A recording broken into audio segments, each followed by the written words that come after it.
forgot to mention, but I just finished Whereabouts last week, and this is my first book of 2025.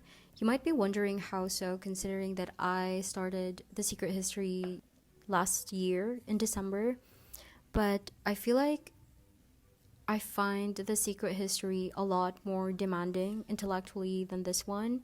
And since it's January, it's the start of everything. It's the start of the year, it's the start of a new semester, it's the start of my internship program. I feel like it's not yet the right time to continue reading it, so I just randomly started Whereabouts, which I really, really love.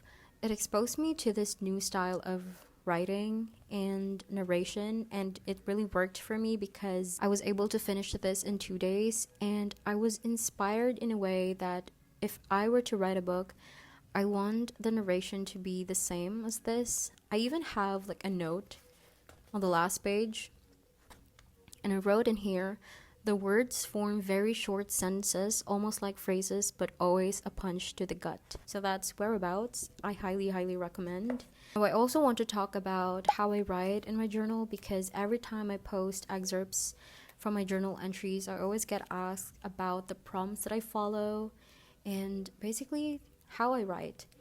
This is my journal notebook. This is a random red notebook that I got from the National Bookstore. The brand is Smart Journal by Weisskart. It's really cheap actually, and the pages are lined. I also have this pin. When it comes to prompts, I don't actually follow a standard template. I don't own one. I don't also follow the templates that we can see online, because I only write when I feel like writing. I don't write daily affirmations. I don't list the things that I'm grateful for. I mean, if I were to do those prompts, I think I would go for yearly basis or monthly basis. I wouldn't go on a daily basis because I'm a person of habit, so my days tend to look alike. But because of this question, I tried reading my old journal entries just so I can observe any style or format that I've been unconsciously following. And I think there's this personal style that has developed throughout the years of writing, and I feel like each entry is guided by this style. So it basically goes like this. I start off the entry with the event, what happened, what inspired me to write. Then it's followed by a reflection. This is where it gets long because I consider how the event affected me, how it affected my whole being, and I also consider how it affects my past, present, and future self. It depends. Then I tend to end each entry on a hopeful note. I don't know if it's just me, but this is something that I've observed. Let me give you an example. This one. On the 22nd of November, I wrote this. I want to write about the incessant feeling of being caged by other people's preconceived ideas of who I am as a human being.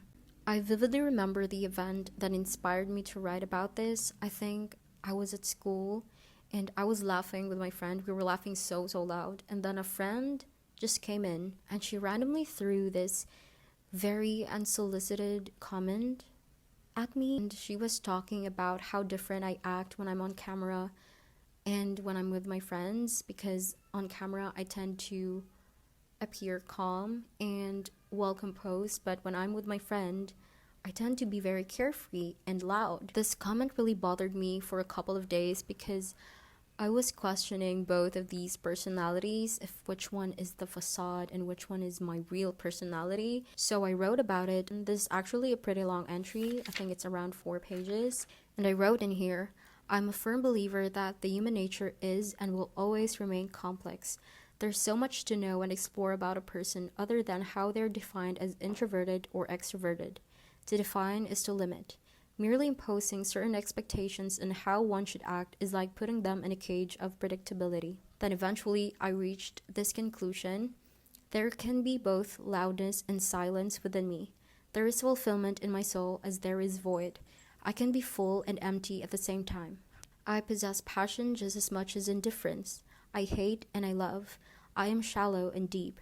Those who have never seen me be at a calm state have never entered a certain proximity for me to be reflective, and those who have not heard my laughter have never cracked a joke to me. One thing's for sure about my writing is that I don't write to recall situations or events. I write to document how I felt, how they affected me, and somehow when I reread them, it's like living through those moments twice. How I write in my journal is also very much inspired by the nonfiction books that I've read. If I were to imagine these entries being published, I think the format would be similar to how the contents of those books are laid out, like the works of Sylvie Plath, The Book of Disquiet, and every nonfiction book that I've ever consumed.